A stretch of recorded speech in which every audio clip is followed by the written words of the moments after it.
अंत न पर कोई पाया तेरा, ना पाया गहराई को।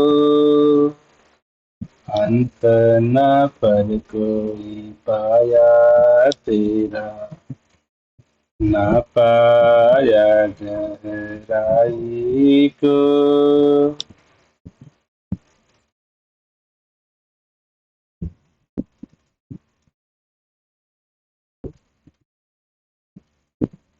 जो ये बाणी हमें समझाने का प्रयास कर रही है,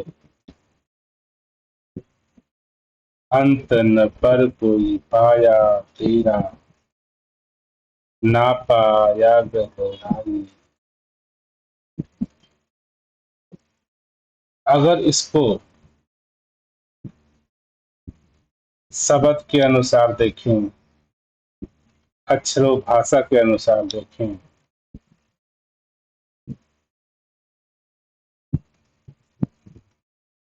हमारे द्वारा निर्मित अर्थात मानव द्वारा निर्मित भाषा, जो हम लिखने के लिए, बोलने के लिए, सुनने के लिए, सुनाने के लिए इस्तेमाल कर रहे हैं, इस भाषा की बड़ी ही, कह सकते हैं,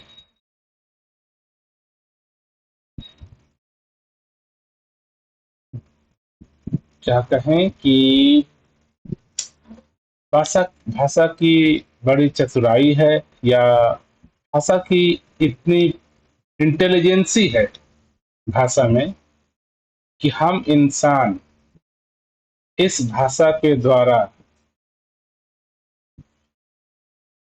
सत्य को, असत्य को, सच्चाई को, कल्पनाओं को, भावों को वर्णन कर सकते हैं। जो जानते हैं उसका भी वर्णन कर सकते हैं, और जो नहीं जानते हैं उसका भी वर्णन किया जाता है। जो देखा जाता है उसका भी वर्णन किया जाता है, और जो नहीं देखा जाता है उसको भी शब्दों में शामिल किया जा सकता है। तो ये मानव निर्मित भाषा की निपुणता है, उसकी कह सकते हैं अच्छाई है या बुराई है, या उसकी क्वालिटी है, जिससे ऐसे ऐसे शब्दों को, वाक्यों को निजात किया जाता है, कवियों के द्वारा, कविताओं के द्वारा, इतिहासकारों के द्वारा, साहित्यकारों के द्वारा, जिसकी हम परिकल्पना नहीं कर सकते। तो आज ये जो वाणी हमारे सामने है, अंत न पर कोई पाया इसका, न पाया गहराई।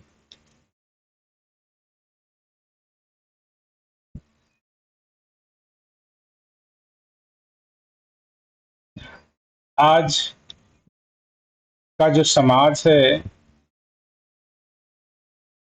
जो परमात्मा को, आत्मा को, निराकार को, परमेश्वर को, अल्लाह को, वाहे गुरु,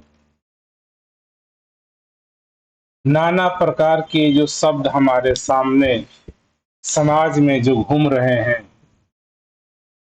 कई बार हम इनको एक दूसरे का पर्यायवाची मान लेते हैं, कि जो भगवान है वही परमात्मा है, वही ईश्वर है, वही खुदा है। ऐसा भी समझाया जाता है कि चाहे परमात्मा कहिए, चाहे खुदा कहिए, चाहे ईश्वर कहिए, चाहे जीसस कहिए, चाहे नानक कहिए, सब इसी के नाम है। और बड़ी विडंबना ये भी है, इन बातों को हम केवल सुनते हैं और शब्दों के द्वारा हमको समझाया जा रहा है कि ये सब एक ही है। ये भाषा की निपुणता है। ये भाषा ने इतनी विभिन्न आयामों को बयान करने का जो रूपरेखा, जो इसके अंदर इतनी गहराई है, इतनी निपुणता है, जिसको बोला जा रहा है। उदाहरण के तौर पर आप किसी एक दृश्य को देखिए। आप समुद्र के सामने खड़े हैं, तालाब के सामने खड़े हैं, पानी के सामने खड़े हैं, जंगल में खड़े हैं। उस दृश्य को देख करके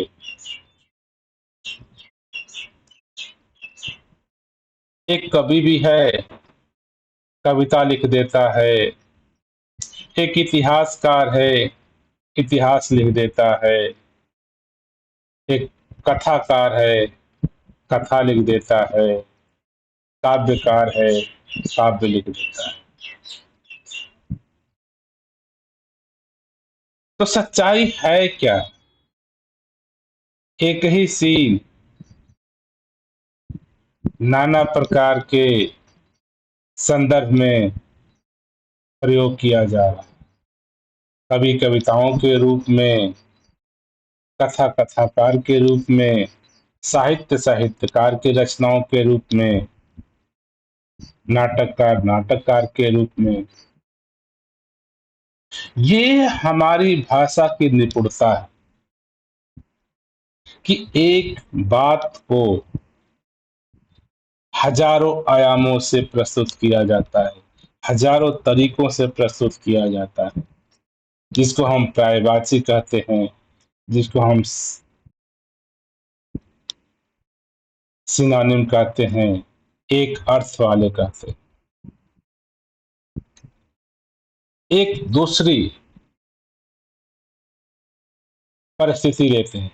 एक तो परिस्थिति रहे कि सामने आपके पास दृश्य है और उसको आप देख करके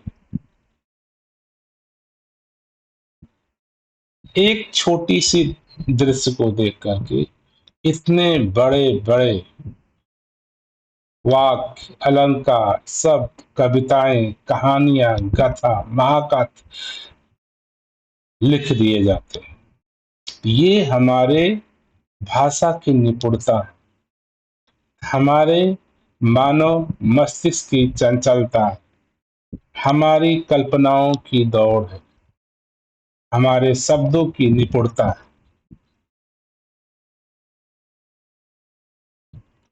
सत्य को बयान करने के लिए, सच को बताने के लिए, जो है उसको समझाने के लिए भाषा को हम नाना प्रकार से इस्तेमाल करते हैं। एक छोटा बालक होता है, उसको आपको एक अल्फाबेट सिखाना है, ए क्या होता है, क क्या होता है। उसको समझाने के लिए हम नाना प्रकार के चित्रों का, कहानियों का, नाना प्रकार के शब्दों का, व्यंजनों का, खानाओं का, प्रलोभन का सहारा लेने का प्रयास करते हैं। तो ये एक दृष्टि है कि आपके पास वस्तु है, एक आम का पेड़ है, नीम का पेड़ है, पर्वत है, बरगद है, पानी है, धरती है, अग्नि है, हवा है, आकाश है, गैसेस हैं। जो पदार्थ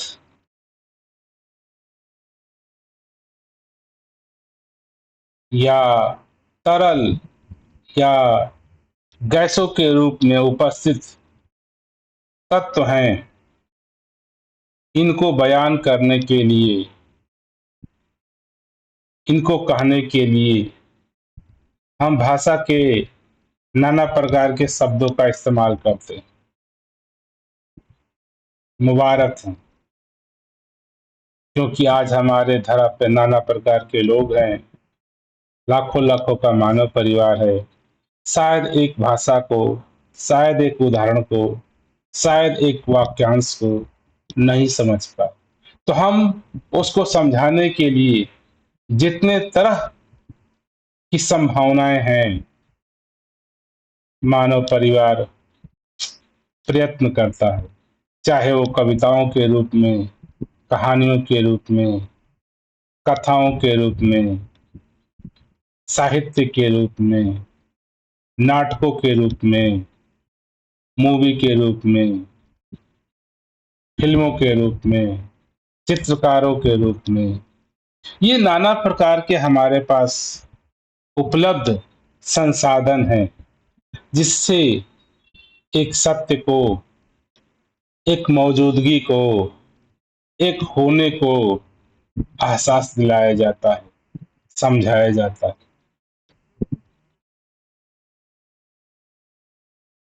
इसी प्रकार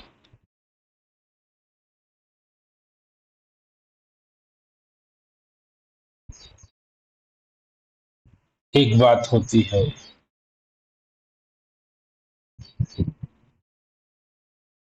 कि हम किसी चीज को देख करके समझाने का प्रयास करें, किसी के होने को, किसी तत्व की उपस्थिति को समझाने का प्रयास करें, जिसके लिए नाना प्रकार के शब्दों का सहारा लिया जा रहा है, लिया जाता है, लिया जाता रहे। मुबारक हो। लेकिन जिन शब्दों का सहारा लिया जा रहा है, जो वाक्य कहे जा रहे हैं, वो सभी वाक्य सही नहीं। वो सभी वाक्य शायद सत्य को, सच्चाई को, दृश्य को, उपस्थिति को, होने को बयान भी नहीं करते। कुछ ऐसे मन के भाव होते हैं, कुछ ख्याल होते हैं, कुछ लॉजिक होते हैं कि ऐसा होगा तो ऐसा, ऐसा होगा तो ऐसा। कथनाओं के हिसाब से, कंडीशन के हिसाब से हम शब्दों को, वाक्यों को प्रस्तुत करते हैं।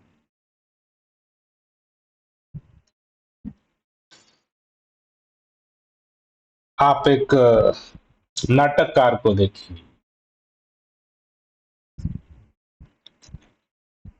कविता का कवि को देखिए, ऐसी परिकल्पनाएं कर देगा जो है नहीं, संभव नहीं। आज देखिए, फिल्मों के माध्यम से, मूवी के माध्यम से, नाटक के माध्यम से, फिक्शन कहानियों के माध्यम से, नाना प्रकार के चलचित्र, फिल्म, मूवी, धारावाहिक, नाटक, सीरीज आपको दिखाए जा रहे हैं। क्या इनका सत्य से, होने से, वास्तविकता से क्या लेना देना?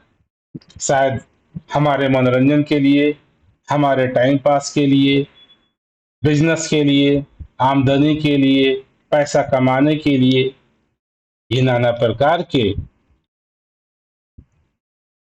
वाक्यों को, कहानियों को, दृश्यों को बनाया जा रहा है, दिखाया जा रहा है, समझाया जा रहा है।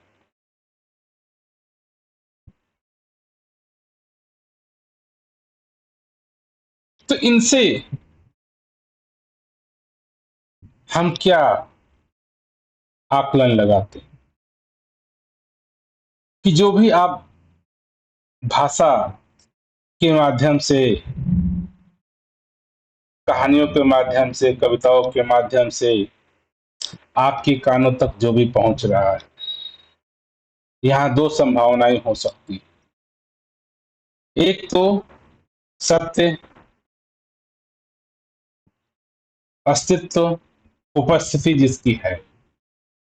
एक जो मानव की परिकल्पना है, मन का सोच है, मन का भाव है, अपना लॉजिक है, अपना तर्क है, ये हो सकता है। तो जब भी हम किसी के कथन को, वाक्य को, मुहावरे को, शब्द को, कविताओं को सुनते हैं, पढ़ते हैं, अब यहाँ पे हमारी जिम्मेदारी बन जाती है। क्या जो कविता लिखने वाला है, बोलने वाला है, सुनाने वाला है, क्या वह कहीं अलंकारों का इस्तेमाल तो नहीं कर रहा है? कहीं अपने मन की दौड़ को तो नहीं फैला रहा है? कहीं कथा कहानियों का तो नहीं रूप ले रहा है? ये हमारी जिम्मेदारी बनती है कि हम इन कहानियों, कथाओं,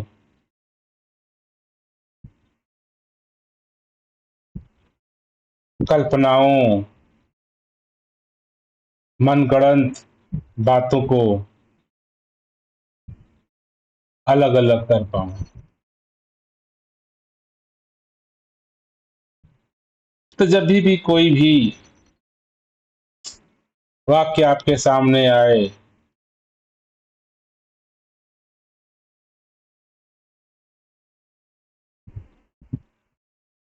तो हमारा कर्तव्य बनता है कि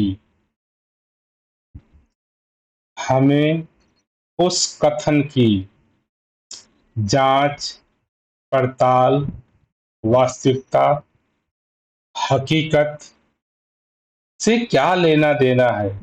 क्या ऐसा संभव है, या ये मन की दौड़ है, ये परिकल्पनाओं है, ये मन के भाव हैं, ये कथा कहानियां हैं। क्योंकि जो जिसके द्वारा आपको ये कथन मिल रहे हैं, शायद वो लिखने वाला, गाने वाला, बोलने वाला संदर्भ क्लियर नहीं किया है। यह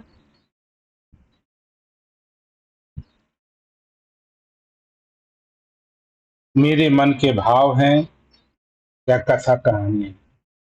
आप देखते हैं, आप नाना प्रकार के फिल्म, मूवी, धारावाहिक, सीरीज, सीरियल देखते हैं, और जब भी ये धारावाहिक सीरियल स्टार्ट होता है, तो एक स्टेटमेंट लिख के आता है कि जो भी कहानी, धारावाहिक आपके सामने प्रस्तुत किया जा रहा है, यह किसी वास्तविक घटना से आधारित नहीं है, या ये इस पुस्तक का रेफरेंस है, या काल्पनिक है, या इसमें चरित्र इसका दिखाया जा रहा है, चित्रण दिखाया जा रहा है, किसी घटना से इसका लेना देना नहीं है। कोई नाम है, दृश्य है, ये हमारी परिकल्पना है। तब हम जब फिल्म को देखते हैं, मूवी को देखते हैं, सीरियल को देखते हैं, तो हमें क्लियर होता है कि एक मात्र कहानी है। एक कहानी को लिखने वाला जो लेखककार अपने मन की, बुद्धि की दौड़ के द्वारा एक चरित्र प्रस्तुत किया। लेकिन समस्या यहाँ खड़ी हो जाती है, जब हम धार्मिक शास्त्रों को, पुस्तकों को पढ़ते हैं, रामायण को, गीता को, महाभारत को, तो उनके साथ ये संदर्भ नहीं लिखा होता है कि ये महाभारत या ये रामायण या ये गीता किसी वास्तविकता से है, या कविता, या कथा, या लिखने वाला इसको रचा है अपने मन बुद्धि के द्वारा, चरित्रों को, कहानियों को, जगहों को। यहाँ संदर्भ क्लियर न होने से शंका उत्पन्न हो जाता है।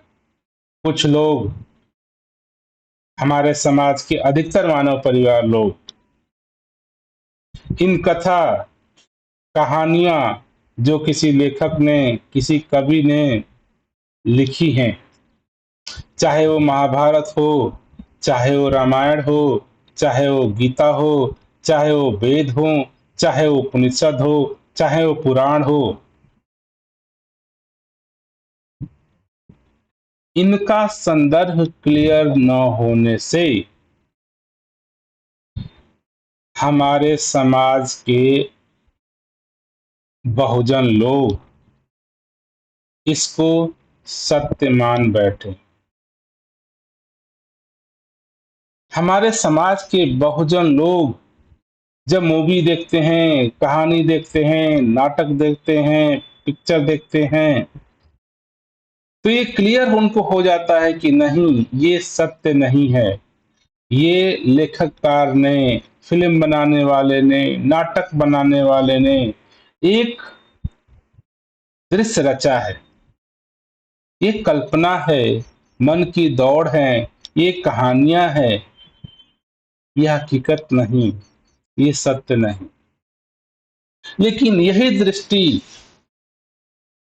हमारा मानव परिवार धार्मिक ग्रंथों के ऊपर नहीं अप्लाई कर पाता।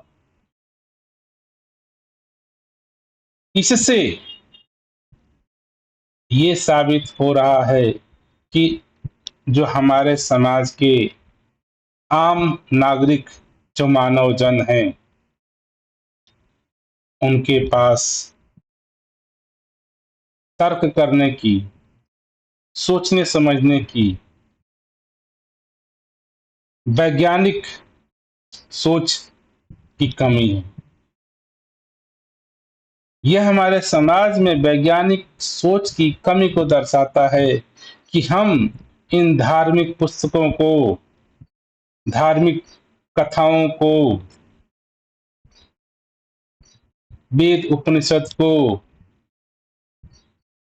सत्य की नजर से, इतिहास की नजर से देखने का प्रयास कर रहे हैं।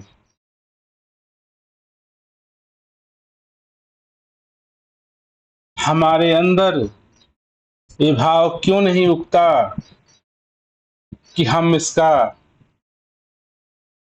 विचार करें, सोचें, समझें, क्या ये सत्य है? क्या कहीं ये कवि का, लेखक का अपने मन का विचार तो नहीं, उसके मन की सोच तो नहीं?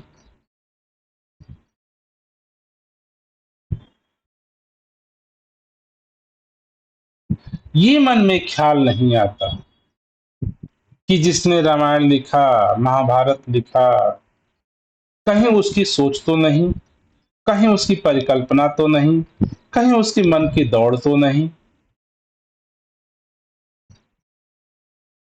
जितने महाकाव्य, कविताएं, ग्रंथ, वेद उपनिषद जो लिखे गए हैं, ये लिखने वालों का भाव तो नहीं, या लिखने वाले ने किसी साक्ष्य को देख के लिखा है। हमारे इतिहास में भी लिखे गए हैं। इतिहास में देखिए, सम्राट अशोक का नाम आता है।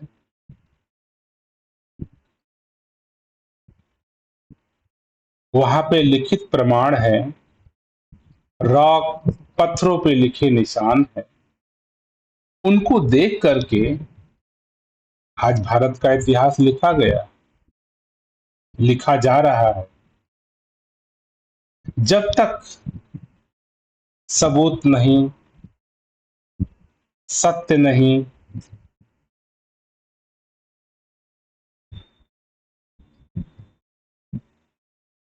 तब तक आप इतिहास देख लीजिए। तो दास कहना चाह रहा है, जो सत्य होता है उसका सबूत होता है, उसकी उपस्थिति होती है। बुद्ध या अशोक सत्य हैं क्योंकि उपस्थिति है, सबूत हैं, आर्कियोलॉजिकल एविडेंसेस हैं, पुरातत्व प्रमाण हैं।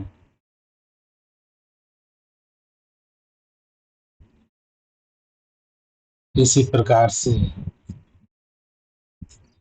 हम जब अपने धार्मिक, आध्यात्मिक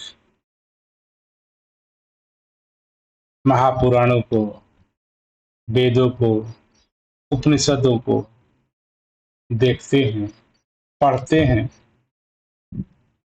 पहली तो बड़ी विडंबना है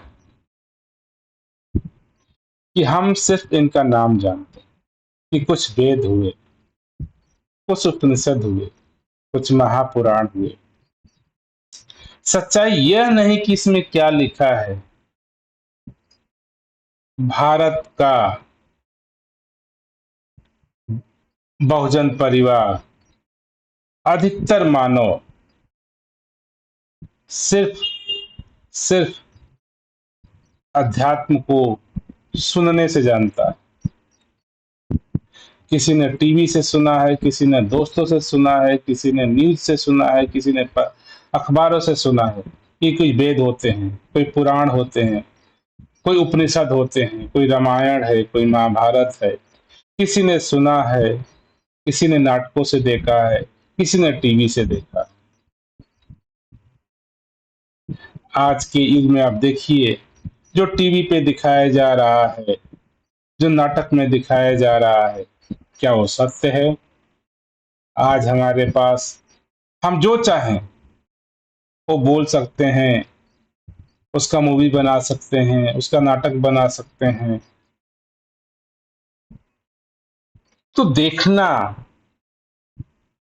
टेक्नोलॉजी के माध्यम से, फिल्मों के माध्यम से, ये सब सुनने के बराबर। सुनना अर्थात बिना अपने सत तर्कशील बुद्धि विवेक से जांचे पड़ताले। दास उन सभी को सुनना मानता है जिसमें मैंने उसके ऊपर विवेचना, एनालिसिस, फैक्ट उसका नहीं जाना, उसके सत्य को नहीं जाना। सिर्फ सुना है कि उपनिषद है, ये सत्य नहीं है। मैंने सुना है कि ऋग्वेद, यथर्वेद, चार वेद है, चार वेदों का नाम सुन लिया। तो क्या इससे वेद सही माने जाएंगे? क्या वेद में जो ज्ञान है सही माना जाएगा? नहीं माना जाएगा। महाभारत है, उपनिषद है,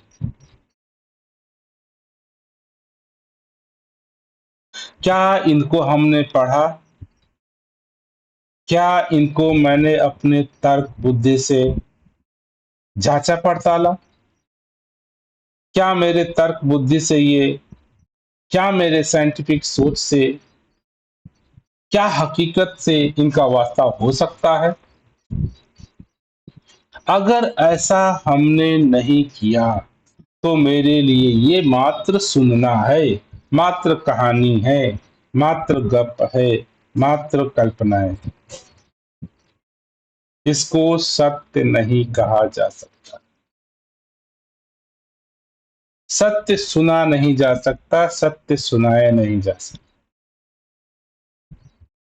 सत्य कहा नहीं जाता, सत्य को जांचा पड़ताला जाता, अपने मन चित्त बुद्धि अनुभवों से सत्य प्रकट होता है। सत्य आपके मन चित्त बुद्धि विवेक के तर्कशील बुद्धि के बाद जो प्रकट होता है वो सत्य होता है।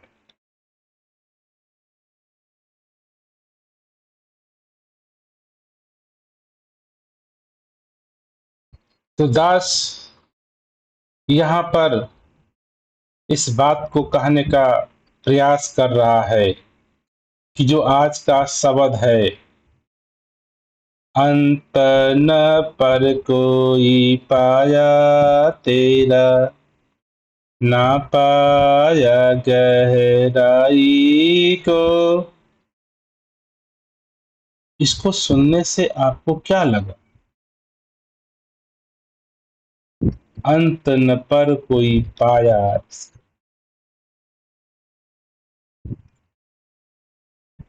ये वाणी खुद कह रही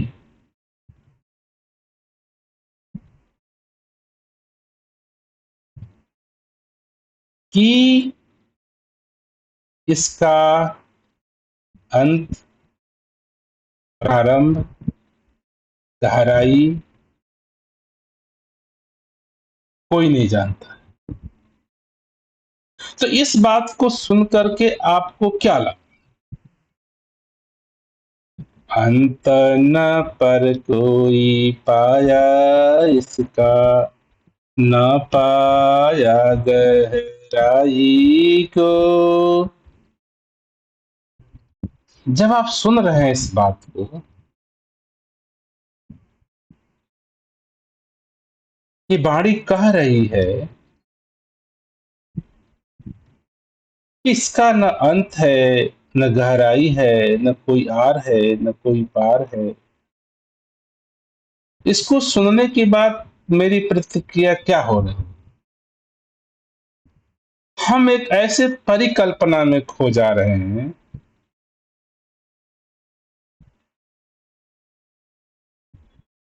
एक मन की दौड़ या मन के भाव या मन की परिकल्पना कहिए कि कोई ऐसा है, कोई ताकत है, कोई एनर्जी है, कोई परमात्मा है, कोई प्रभु है, कोई चीज है, कोई तत्व है, कोई एनर्जी है, किसी का भी रूप हो पता नहीं, न उसका कोई अंत है, न उसकी कोई गहराई है, न कोई उसको नापा जा रहा है, न उसका कोई पार पाया है, न उसको कोई क्रॉस कर पाया। अंत न पर कोई पाया तेरा, मतलब कि इसका अंत कोई नहीं, चलते गए चलते गए चलते गए। ये एक दृष्टि है हमारे सुनने की। हमने इस वाणी को सुना, अंत न पर कोई पाया तेरा, न पाया गहराई को। अब यहां पर अपने तर्क बुद्धि विवेक को लगाई। एक तो आपने सुन लिया, अब इसका तर्क क्या हो सकता है, बुद्धि क्या हो सकती है, विवेचना क्या हो सकता है, एनालिसिस क्या हो सकता है? इस बात की सत्यता कैसे आप जान सकते हैं? तो आप इसको लेखक जिसने भी ये वाणी लिखी उसके दृष्टि से समझने का प्रयास करें। जब मान लीजिए कि आपने इसको लिखा है, तो सोचिए कि जिसको ना, जिसका कोई अंत नहीं, कोई प्रारंभ नहीं, कोई स्टार्टिंग नहीं, कोई गहराई नहीं, इसको हम पार नहीं पाए, तो लिखने वाले ने कैसे लिखा, उसको कैसे पता चला? क्या ये परिकल्पना है? विचार करिए। क्या ये कविता है? क्या ये सोच है?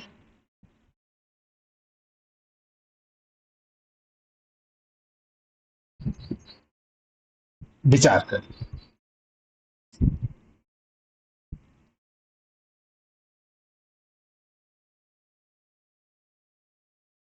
जब तक हम पूरे सत्य को नहीं जान सकते, पूरा बयान नहीं कर सकते।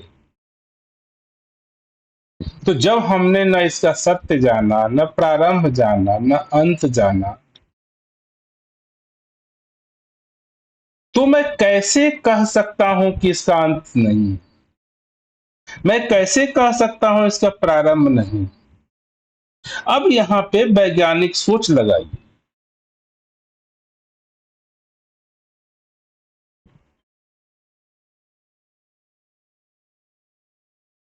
अपने तर्क बुद्धि से सोचिए।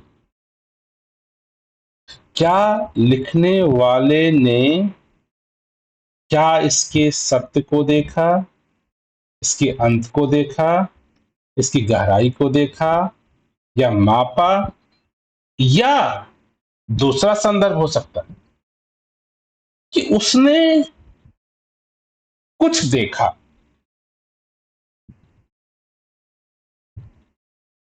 अब जिसने देखा, जिसने जाना, शायद उसके अंदर इतनी क्षमता नहीं थी कि इसका प्रारंभ पता कर पाए, इसकी गहराई पता कर पाए, इसका प्रारंभ पता कर पाए। या लिखने वाले की अपनी अपनी क्षमताओं को वर्णन कर रहा है कि उसने इसको पार नहीं पाया, उसने इसका अंत नहीं पाया।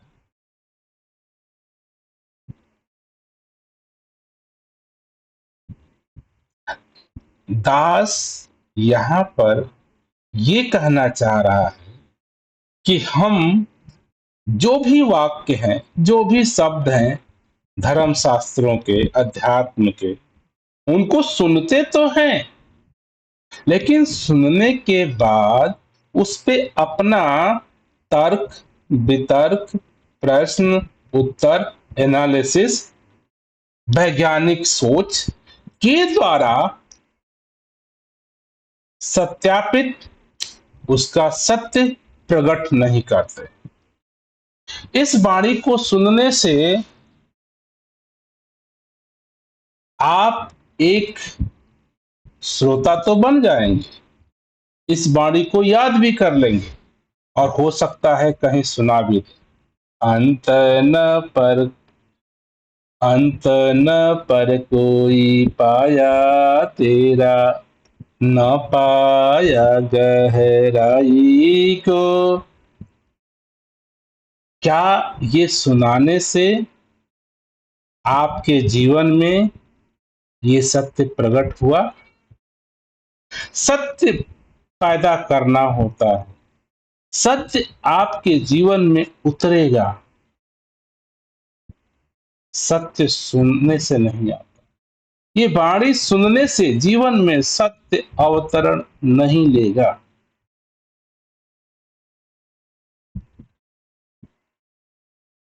सत्य दिया नहीं जाता, सत्य कहा नहीं जाता, सत्य बताया नहीं जाता, सत्य लिखा नहीं जाता, लेकिन अपने मन चित्त बुद्धि के द्वारा सत्य प्रकट किया जाता। आपके जीवन में सत्य उतर सकता है जब आप ऐसे तथ्य को देखो।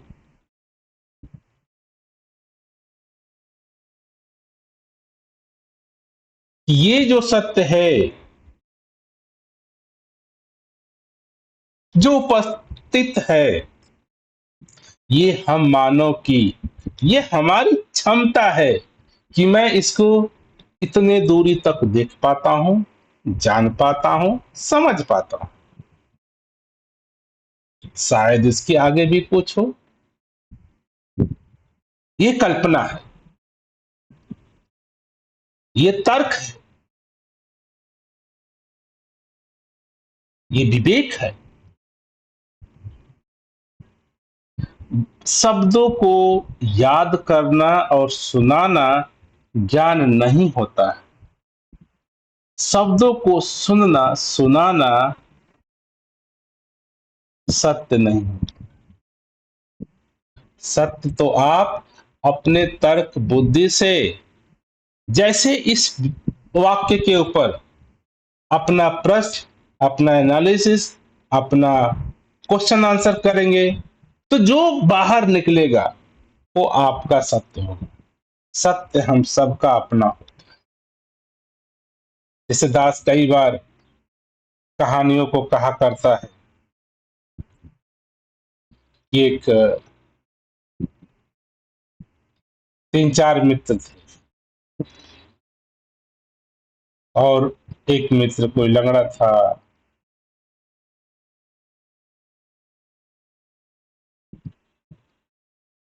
वो अंधे थे। तो जो मित्र अंधे थे देख नहीं सकते थे, लेकिन चल सकते थे, छू सकते थे। तो बच्चों की कहानियों की किताब में आता है कि एक हाथी उनके सामने आ गया है और जो 3-4 अंधे मित्र हैं, कोई उसकी पूंछ पकड़ रहा है, कोई इसके पैरों को पकड़ रहा है, कोई इसके सूंड को पकड़ रहा है, कोई इसके पीठ को पकड़ रहा है। तो छू करके वो अपना अपना ज्ञान प्रकट कर रहे हैं। कोई कह रहा है कि जो चीज है ना, ये खंभा है, लोहे का पोल है। कोई कह रहा है ये पहाड़ जैसा है, कोई कह रहा है झाड़ू जैसा है, कोई कह रहा है कानों को पकड़ के सूप जैसा है। तो सत्य अनुभव हर आदमी को करना होता है। इसी प्रकार जो सत्य है वो अनुभव का बात है।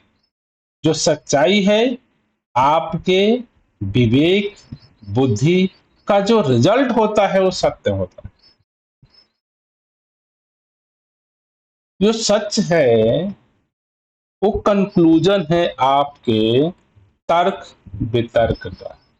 आप प्रश्न करते हैं, जांचते हैं, पड़तालते हैं, वैज्ञानिक सोच से ये सत्यापित करने का प्रयास करते हैं क्या ये उचित है, क्या ये संभव है, कितना उचित है।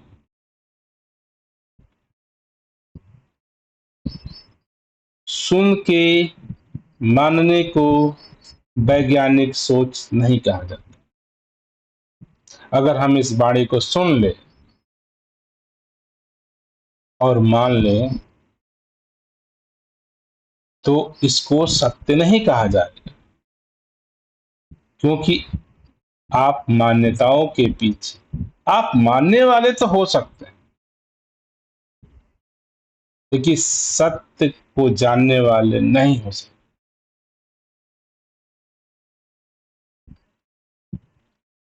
इसी प्रकार से हमारे जीवन में मान्यताएं तो हजारों हैं, लेकिन मान्यताओं को सत्य में बदला जाता है अपने वैज्ञानिक सोच से, तर्क के सोच से, मन बुद्धि के सोच से। क्या ऐसा संभव है, क्या मेरे अनुभव में क्या है, मैं क्या जाना इसको।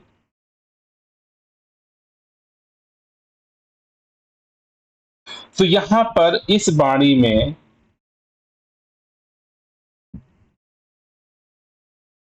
ऐसा बताया जा रहा है कि सत्य अंत न पर कोई पाया इसका, ना पाया गहराई को। ये जो सत्य है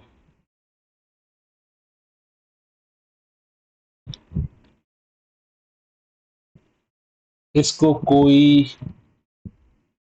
जाना नहीं, कोई पहचाना नहीं, न इसका अंत है, न इसका पारावार है, न कोई इसको आर किया, न कोई इसको पार किया। इसको कहने का मतलब क्या है? इसका भाव क्या निकलता है?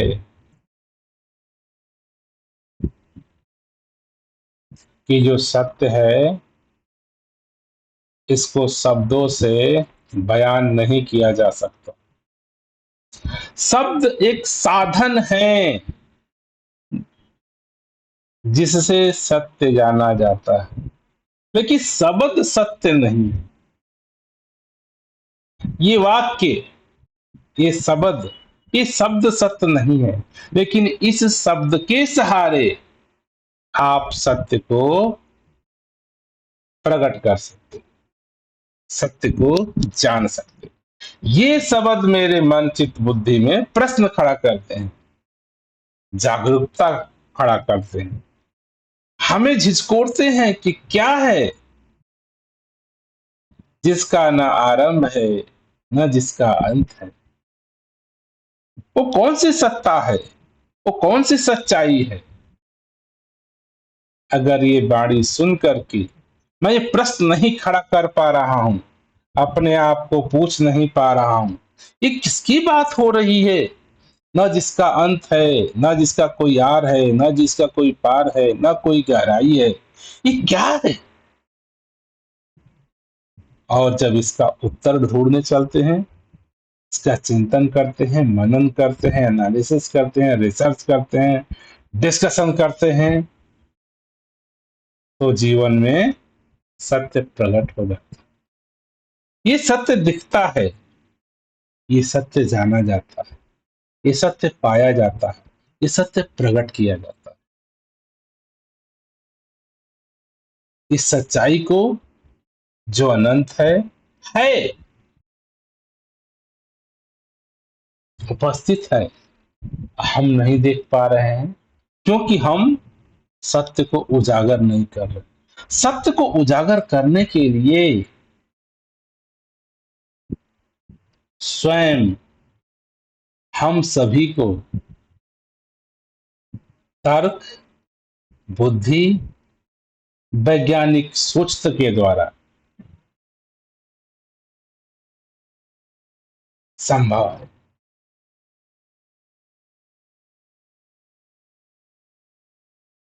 तो हम सभी का ये कर्तव्य बनता है कि संसार में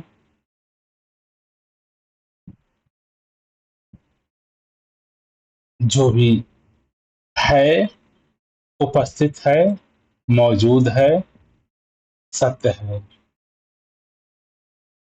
शब्द सहारा बनते हैं, शब्द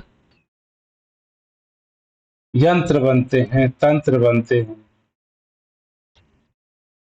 हमारे अंदर प्रश्न खड़ा करने के लिए, तर्क करने के लिए, सोच पैदा करने के लिए कि जो है सत्य, जो होता है सत्य होता है, और सत्य को हम अपने तर्क से परख करके, एनालिसिस करके ही प्राप्त कर सकते हैं। तो दास यही प्रयास करना चाहता है कि हमारे जीवन में किसी भी तरह का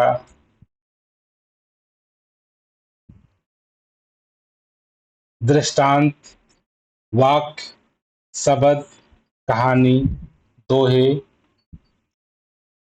सुनने को मिलते हैं, पढ़ने को मिलते हैं, देखने को मिलते हैं, इनसे इनका सत्य जानना हमारी जिम्मेदारी। और सत्य जानने के लिए वैज्ञानिक सोच का, तर्क का, विवेक का, चिंतन का हमें सहारा लेना होता। और जैसे ही हम चिंतन करते हैं, एनालिसिस करते हैं, वैज्ञानिक सोच पे परखने का प्रयास करते हैं, तो हमें पता चलता है कि हाँ, क्या सत्य है और क्या सत्य नहीं, क्या भाषा है, क्या कल्पना है, क्या मन की दौड़ है, क्या हकीकत है। जो सत्य है वो उजागर होता है, और जो सत्य नहीं होता है वो भी पता चल जाता है कि ये काव्य था, ये मन की दौड़ थी, ये किसी के अपने पर्सनल फीलिंग हो सकती है, किसी के व्यक्तिगत की सोच हो सकती है। इस बात को बड़े तसल्ली से हम सभी को समझने का प्रयास करना चाहिए कि सत्य व्यक्तिगत नहीं होता है, सत्य सभी का होता है और सभी के लिए ही सत्य है। ये भी ध्यान रखिए, जो चीज सार्वभौमिक नहीं है, अर्थात सभी के लिए सत्य नहीं है, वो सत्य नहीं। कहने का मतलब कि कोई कह रहा है राम, राम सभी के लिए सत्य नहीं। हिंदू मानते हैं राम है, मुसलमान नहीं मानते हैं, ईसाई नहीं मानते हैं। तो जहां शक, जहां प्रश्न, जहां संभावनाएं हैं, वो सत्य नहीं हो सकता। सत्य होता तो सत्य हिंदू के लिए भी होगा, मुस्लिम के लिए भी होगा, ईसाई के लिए भी होगा, पारसी के लिए भी होगा, यहूदी के लिए भी होगा। तो ये सत्य की बड़ी खूबसूरत परिभाषा है। सत्य सभी के लिए, इंसानों के लिए भी है, जानवरों के लिए भी है, मनुष्यों के लिए भी है, जात पात के लिए भी है, हर जगह है। ये सत्य जो होता है सबके लिए और हर समय एक जैसा है। तो जहां भी आपको लगे कोई व्यक्तिगत बात, जैसे भगवान, आत्मा, इसलिए सत्य नहीं हो सकती कि कुछ लोग आत्मा को मानते हैं, कुछ लोग आत्मा को नहीं मानते। वैज्ञानिक दृष्टि से, मेडिकल साइंस से ऐसा कहीं भी प्रमाणित नहीं हो रहा है, जांचा नहीं जा रहा है, जो किसी आत्मा को परिभाषित करे। इसलिए इसलिए आत्मा सत्य नहीं हो सकती, क्योंकि इस पे संशय है, इस पे संभावना है। जहां संशय हो जाता है वहीं सत्य वो नहीं रह जाता। सबके लिए नहीं आत्मा। इसी तरह से भगवान, कहते हैं भगवान ये करता है, वो करता है, दुनिया पैदा करता है, इतिहास पैदा करता है, समाज पैदा करता है, जीव जंतु पैदा करता है। क्या आपने कभी भगवान को करते हुए देखा है, करता हुआ पाया गया है? क्या सभी भगवान को मानते हैं? क्या सभी के लिए भगवान है?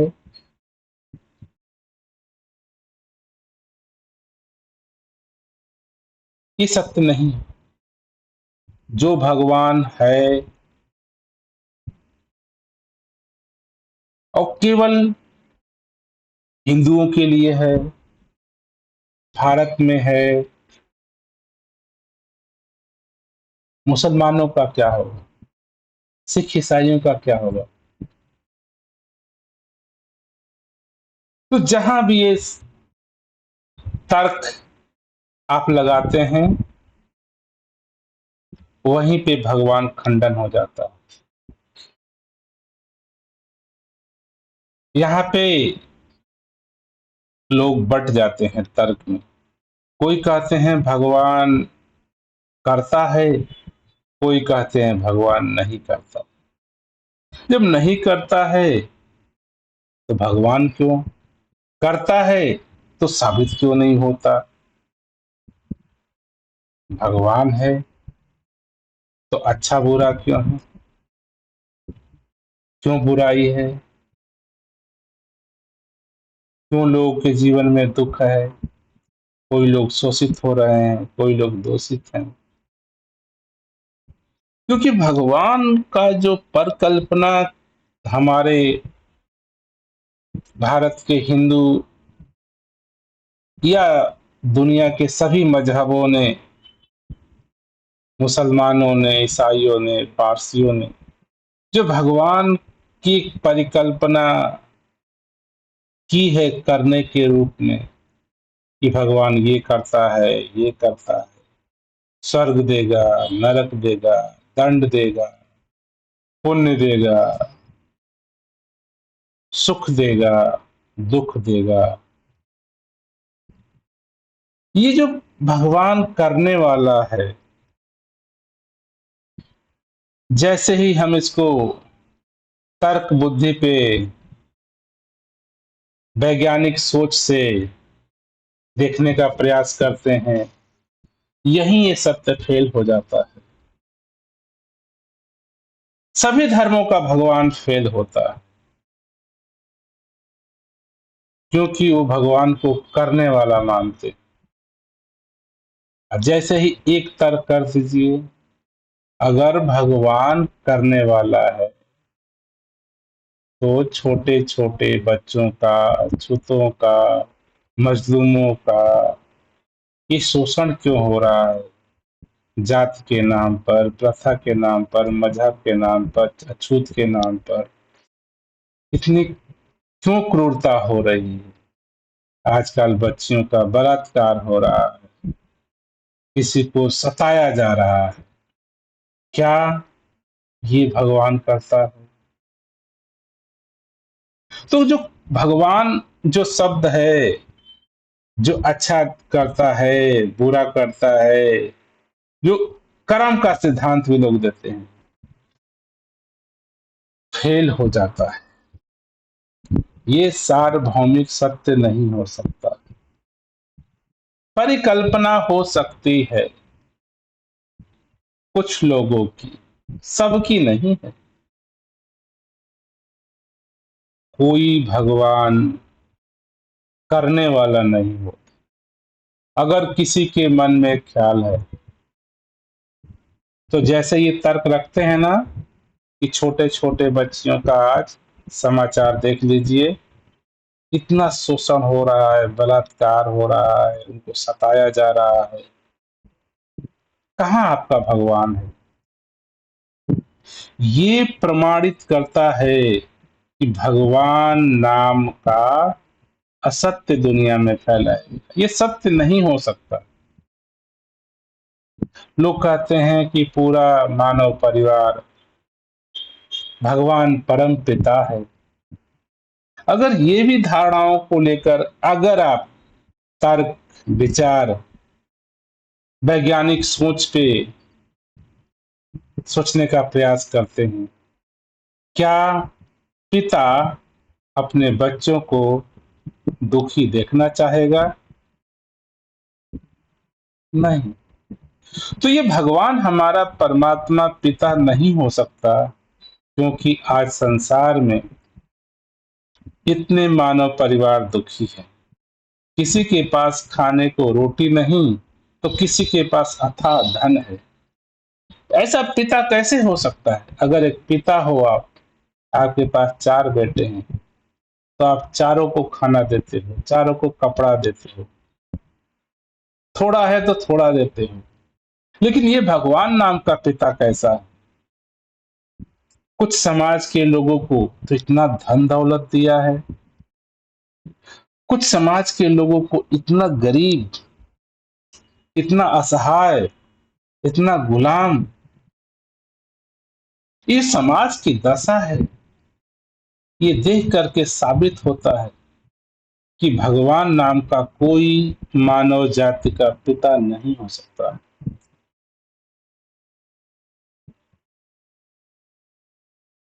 सो जो ये परिकल्पनाएं हमारे धर्मों शास्त्रों ने किया है परमात्मा का, गॉड का, ईश्वर का, इन सबके अंदर जो जो ये एक सुपर मैन बनाने की परिकल्पना की गई। एक भगवान ऐसा है जो सब कुछ जानता है, किसी को दुख देता है, किसी को सुख देता है, सबके कर्मों की लेखा रखता है। इतनी अनसाइंटिफिक बातें हैं ये। जैसे ही आप इसको तर्क पे अपने विवेक से इसके सच्चाई को जानने का प्रयास करते हैं, वैसे ही धर्म फेल हो जाते हैं, ढेर हो जाते हैं। वैज्ञानिक सोच के सामने इनका कोई भी औचित्य नहीं बचता। ये धर्म तभी तक जिंदा है जब तक इंसानों के पास वैज्ञानिक सोच, तर्क करने की क्षमता नहीं।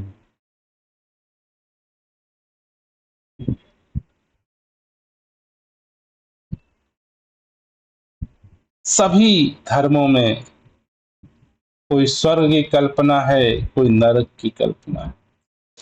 कोई पाप करोगे तो नरक में जाओगे, पुण्य करोगे स्वर्ग में जाओगे। एक इतनी अनसाइंटिफिक बात है कि हम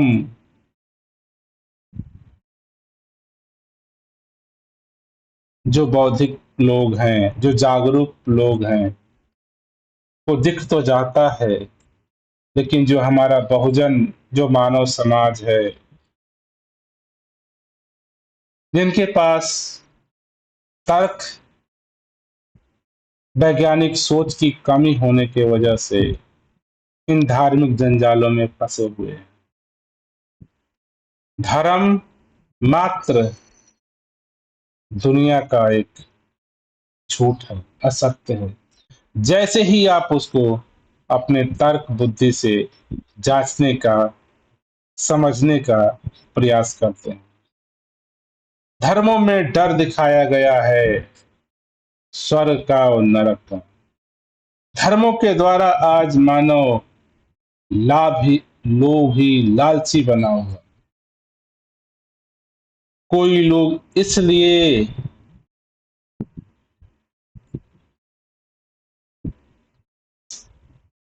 अच्छे कर्म कर रहे हैं कि उनको परमात्मा स्वर्ग में, जन्नत में अथाह धन दौलत, ऐसो सुख, वो सारे ऐसो आराम की जिंदगी देगा। ये कितनी अनसाइंटिफिक बातें हैं। किसी को मोक्ष चाहिए, किसी को मुक्ति चाहिए, कोई आधार नहीं, कोई सत्यता नहीं इनमें।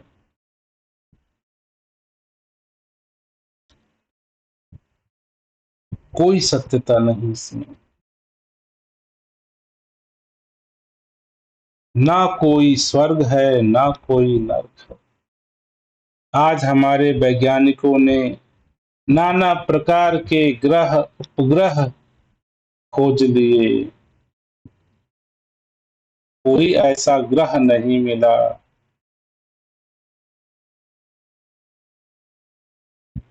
जहां आप स्वर्ग नरक की बातें करते। ये सिर्फ और सिर्फ तभी तक धर्म टिका हुआ है जब तक इंसानों के पास वैज्ञानिक सोच, तर्क करने की क्षमता नहीं है। जिस दिन आपने तर्क करना शुरू कर दिया, प्रश्न करना शुरू कर दिया, सोचना शुरू कर दिया, सत्य को जानने का प्रयास शुरू कर दिया, वैज्ञानिक सोच को अपनाएंगे, उसी दिन धर्म ढह जाता है, भगवान ढह जाता है, आत्मा ढह जाती है, पुनर्जन्म ढह जाता है, मुक्ति मोक्ष ढह जाता है।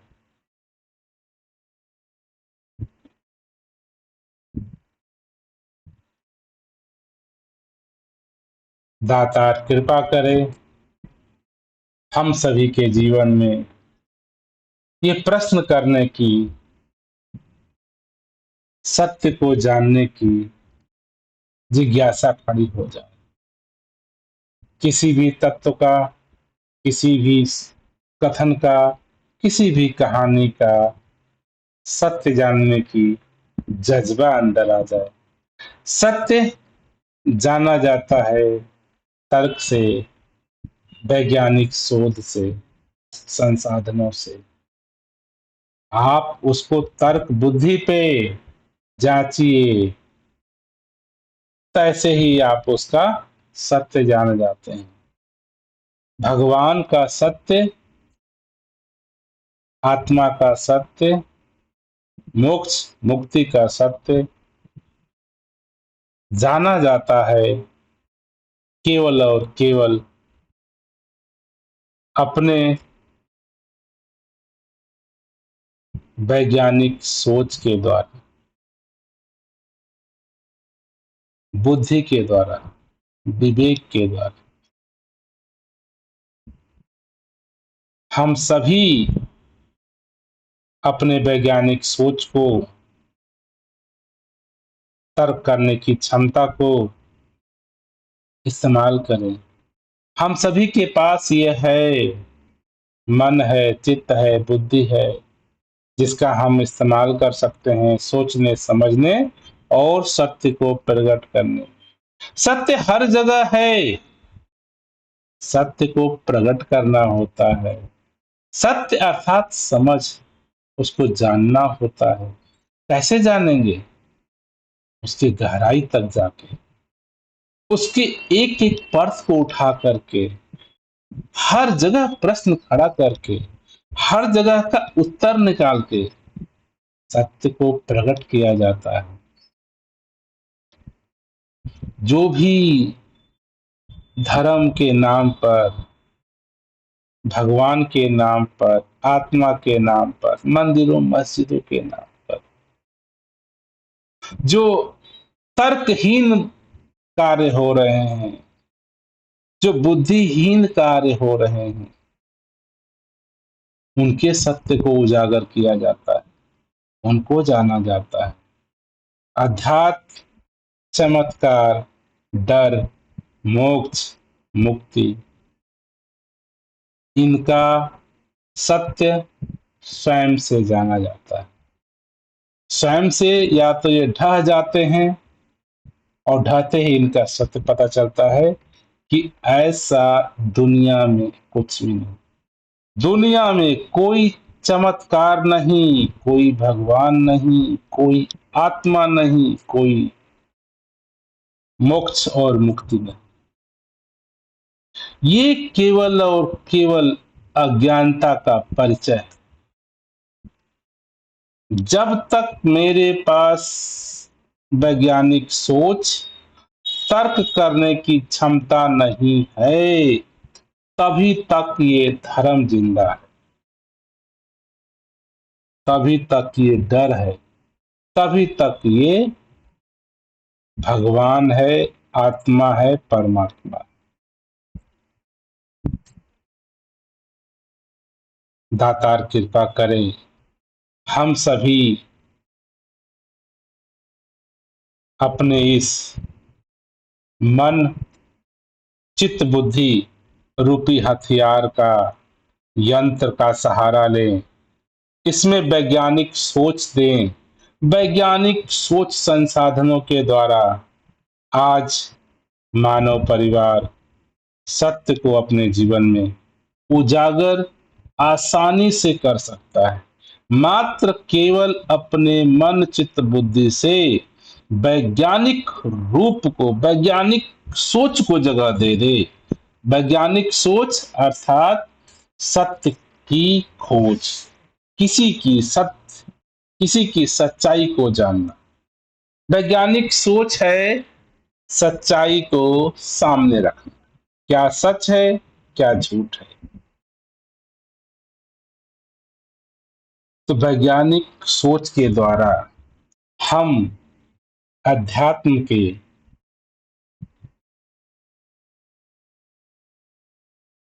धर्म के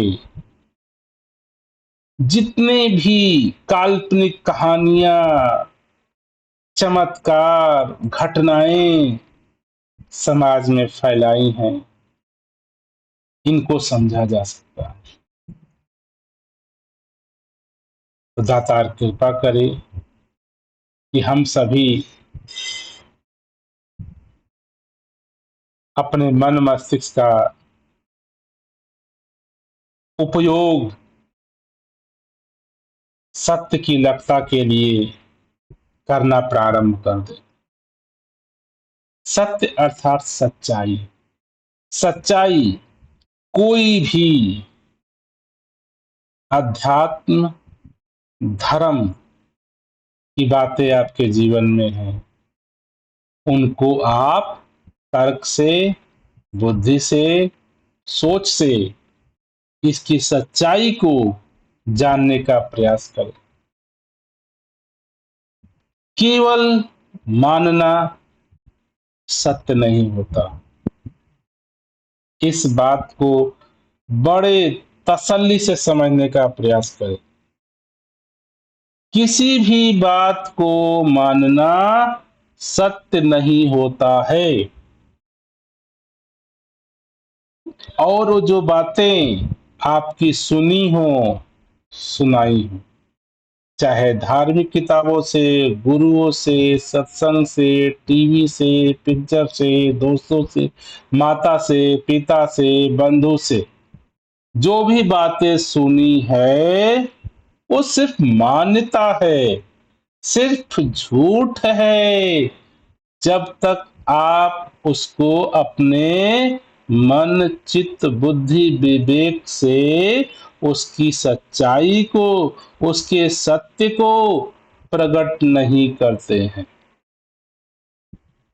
सत्य केवल आपके अनुभव से प्रकट में होता है, जाना जाता है। तो ये जो वाणी का सत्य है, अंत न पर कोई पाया तेरा, न पाया गहराई को, ये ऐसा निराकार है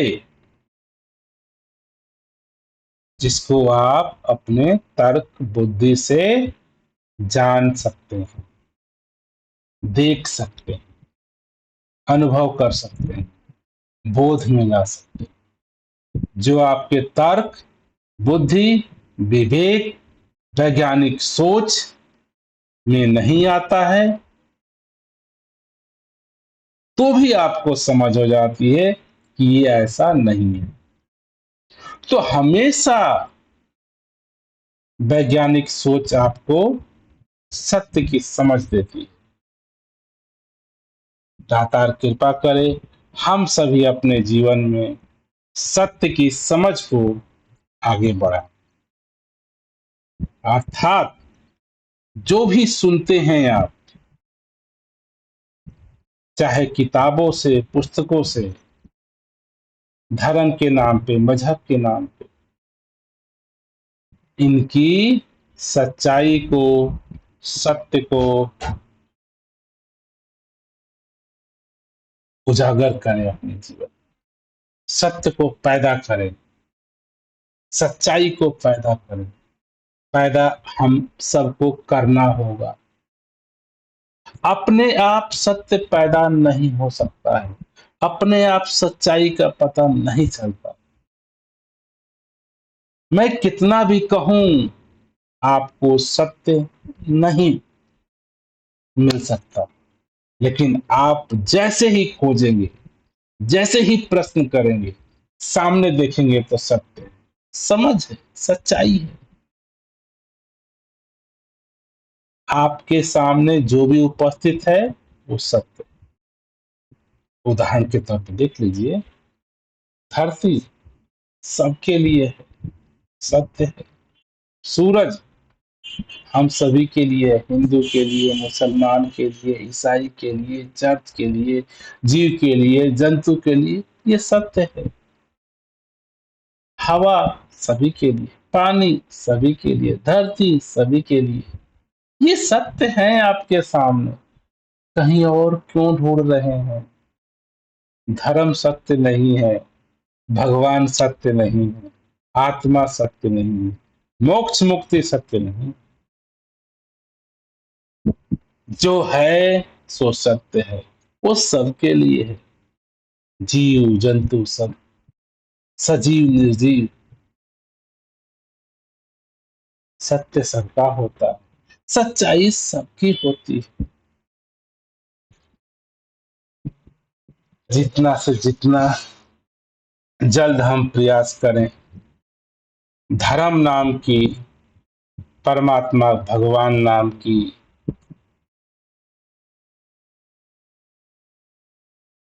ये जो भ्रम जाल फैला हुआ है, इससे निजात पा जाए। इसी को ही कर्म कांड भी कहा जाता है। कर्म कांड अर्थात सत्य की जानकारी ना होना, धर्म अर्थात सत्य की जानकारी नहीं। दास यही कहना चाहता है, किसी भी प्रकार का धर्म हो, क्योंकि धर्म केवल मान्यताओं पे खड़ा, मान्यताएं सत्य नहीं होती। सत्य प्रकट होता है आपके तर्क, सोच, वैज्ञानिक परीक्षणों के द्वारा। अगर कोई भी वैज्ञानिक सोच में परीक्षणों के द्वारा सत्यापित नहीं होता है, वो सत्य नहीं हो सकता। उसी में से वैज्ञानिकों का सर्वमत सहमति है कि अध्यात्म सत्य नहीं, अध्यात्म की कोई सच्चाई नहीं, कोई परीक्षण नहीं। हम सभी जितना जल्दी इस सत्य को स्वीकार कर पाए, देख पाए, हम सभी इस वैज्ञानिक सोच को अपना पाए। वैज्ञानिक सोच को अपनाते ही धर्म रूपी झूठा धंधा हमारे जीवन से उड़ जाता है। जिस दिन हमारे जीवन से ये धर्म रूपी, अध्यात्म रूपी जो झूठी धंधा है, कर्तव्य हैं, कर्म हैं, जैसे ही छूटते हैं, जीवन में सरलता, सहजता स्वयं आता चला जाता। जीवन सरल होकर के व्यतीत होता चला जाता है, क्योंकि हम इन धार्मिक अध्यात्म रूपी झूठी बातों से, कर्म कांडों से निजात पा जाते हैं। जो हमारा सर के ऊपर बोझ है, मन के ऊपर बोझ है, आत्मा का, परमात्मा का, पुण्य का, पाप का, मुक्ति का, मोक्ष का, जन्म का, मरण का, कर्म का, अरलोक का, परलोक का, ये जिस दिन ही समाप्त होता है, जीवन सुकून और सरलता को स्वयं प्राप्त करता है।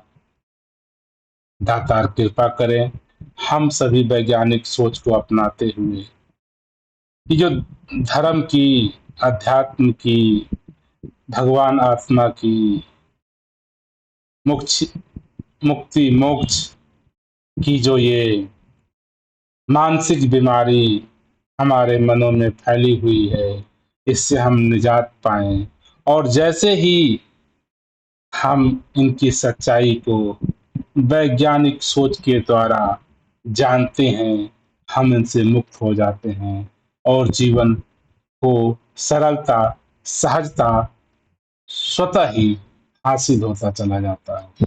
दातार कृपा करे, हम सभी अपनी इस जीवन यात्रा को सरल, सहज बनाते चले जाएं।